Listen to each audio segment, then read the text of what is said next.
The house is quiet. The world outside has finally settled into a soft, dark stillness. Everyone else is asleep. But you're wide awake. And it's not because you aren't tired. Your body is heavy, your muscles ache for rest. It's your mind that's putting in a double shift. It's running a marathon of worries, replaying conversations from yesterday, and pre-screening disasters for tomorrow. It's a bizarre kind of performance anxiety, isn't it? The pressure to fall asleep, which, of course, only makes you more awake. Each tick of the clock feels like a judgment. Every worry feels gigantic, magnified by the silence and the dark. You try to force it. You tell your brain, stop thinking, but that's like telling someone not to think about a pink elephant. It's the only thing you can think about. This experience is so universal, it has a name. Scientists call it cognitive arousal. It's when your mind is too stimulated to transition into a state of rest. Your brain's default mode network, the part that's active when you're not focused on a specific task, has gone haywire. Instead of quietly idling, it's revving its engine, spinning its wheels, and digging you deeper into a rut of worry.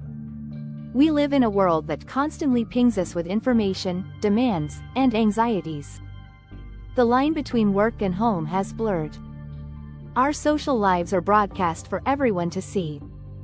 And our brains, which evolved to scan the horizon for saber-toothed tigers, are now scanning our email inboxes and social media feeds for threats at 2 in the morning.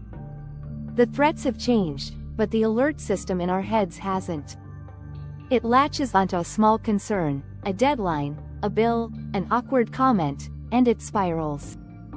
The what if game begins. What if I fail? What if they're mad at me? What if the worst happens? Soon, you're not just tired, you're emotionally exhausted, caught in a loop you can't seem to break. But what if the solution isn't to fight harder? What if it isn't about finding a magic button to switch off your brain? What if the secret to rest was discovered thousands of years ago, long before we had fancy terms like cognitive arousal? In the ancient collection of poems and prayers known as the Psalms, a king named David, a man who knew his fair share of turmoil and sleepless nights, wrote something incredibly profound. In Psalm chapter 4, verse 8, he says, "In peace I will lie down and sleep, for you alone, Lord, make me dwell in safety." Now, regardless of your spiritual beliefs, let's just sit with the sheer psychology of that statement. It contains a powerful, three-part formula for overcoming the chaos in our minds: peace, surrender, and safety. It's a roadmap out of the mental noise and into true, restorative rest. Let's break that down. The first part is a choice. In peace I will lie down. Notice he doesn't say, "I will fight my thoughts until they surrender and then I will have peace." He says he will lie down in peace. This is a radical shift in perspective. Most of us treat our racing thoughts like an enemy we have to wrestle into submission. We try to argue with them, suppress them, or distract ourselves from them. But as you've probably noticed, that almost never works. Trying to forcibly stop a worry is like trying to hold a beach ball underwater. The more you push it down, the more forcefully it bursts back up to the surface. Lying down in peace means you stop fighting. It's a form of acceptance. It's acknowledging, okay, mind. You're active right now. The thoughts are here. You're not agreeing with the worries. You're not validating the catastrophes they're predicting. You're simply observing them without getting entangled. Imagine you're sitting on the bank of a river. The thoughts, the worries, the fears, they're like leaves floating down the stream. You can watch them come, and you can watch them go. Your job is not to jump into the river and chase after every leaf. Your job is to remain on the bank. This is the essence of mindfulness. It's the practice of creating a little bit of space between you, the observer, and your thoughts. When a worry pops up, instead of grabbing onto it, you can label it. That's the "what if I get fired" thought. There's the "replaying that awkward conversation" thought. By naming it, you rob it of its power.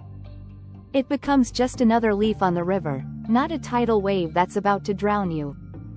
This leads to the second, and arguably most important, part of the verse. The why behind the peace. For you alone, Lord, make me dwell in safety. The reason our minds race is a desperate search for safety. Your brain is trying to solve all the potential problems to protect you. It thinks if it can just worry enough, plan enough, and anticipate every bad outcome, it can keep you safe. But it's a broken strategy. It doesn't lead to safety, it leads to exhaustion. True rest comes not from solving every problem, but from feeling fundamentally safe despite the unsolved problems. So, how do we cultivate that feeling of safety when our mind is screaming danger? This is where we can combine ancient wisdom with modern psychology. One of the most powerful tools is a practice called brain dumping.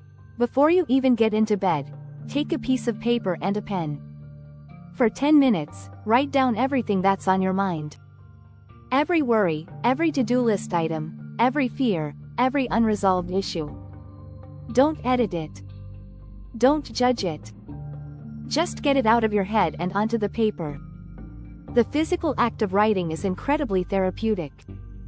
It externalizes the worries. When they're swirling around in your head, they feel abstract, infinite, and overwhelming. But when you see them written down in black and white, they often seem much more manageable. You're essentially telling your brain, thank you for the reminder. I've logged it. It's safe here on this paper. You don't need to keep shouting it at me anymore. You have acknowledged the threat, which allows the alarm system in your brain to quiet down. Another way to cultivate a sense of safety is through gratitude. This might sound counterintuitive. How can you be grateful when you're worried? But that's exactly why it works. Anxiety and gratitude cannot occupy the same mental space at the exact same time. When your mind is racing with everything that could go wrong, deliberately shift your focus to what is right. And I mean, get specific. Don't just think, I'm grateful for my health.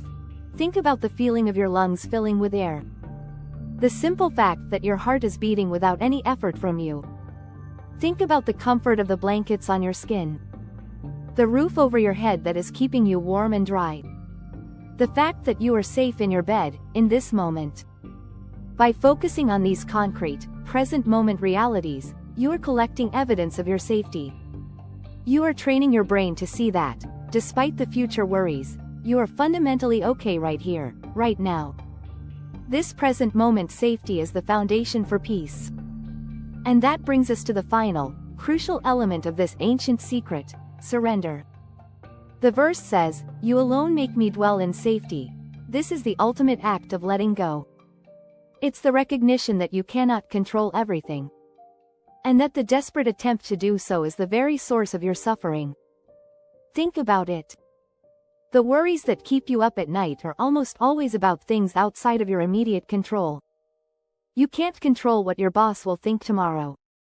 You can't go back in time and undo something you said.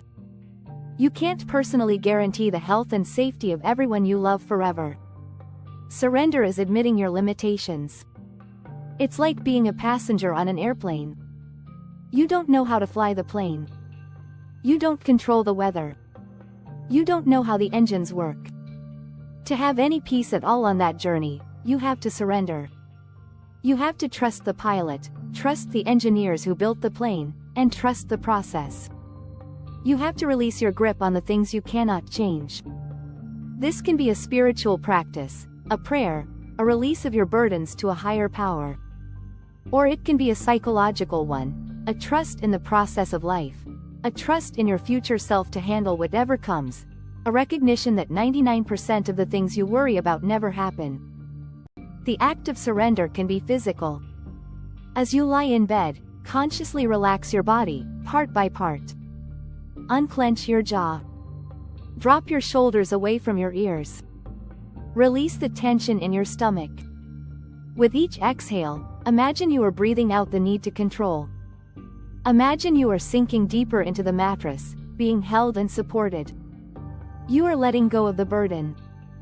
You are allowing yourself to be carried. Let's put this all together into a practical nighttime ritual. First, an hour before bed, put the screens away. The blue light is a known enemy of sleep, but more importantly, the constant stream of information is fuel for an anxious mind. Second, perform a brain dump. Get it all out on paper.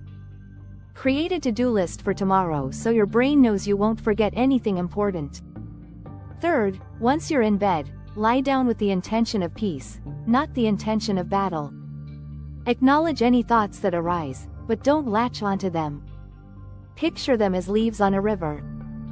Fourth, actively cultivate safety. Do a gratitude scan. Think of 3 specific, simple things you are grateful for in this very moment. Feel the physical safety of your environment. Finally, practice surrender. Take slow, deep breaths. With each exhale, release your grip. Hand over the worries you cannot solve tonight. Trust that you are safe, supported, and that rest is not something you must earn, but something you can allow. This isn't about achieving a perfectly silent mind. That's not a realistic goal for most of us. The goal is to change your relationship with the noise. It's to find peace amidst the noise. It's to learn how to lie down and rest even when the world, and your mind, feels chaotic. The promise of that ancient verse is not that life will be free of problems. It's that we can find a place of safety and peace right in the middle of them. A place where we can lay our heads down, release our grip, and allow the deep, restorative sleep we so desperately need to find us. So tonight, instead of fighting, try surrendering. Instead of wrestling, try resting. You might just find that the peace you've been searching for was there all along, waiting for you to simply lie down in it.